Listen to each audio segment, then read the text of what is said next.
Девочка на 5 четвертей, это считает себя на 4, чтобы втиснуть себя в этом мире. Она считает себя симметричной, считает, что ритм вторичен, искажает себя на 4, чтобы втиснуть себя в этом мире.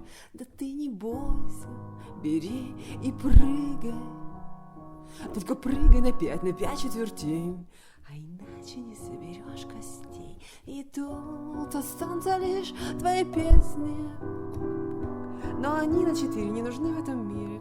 Ну а те, что на 5, никто не сможет сыграть. Она девочка на 5 четвертей, что не собрала костей в этом мире, где все на 4.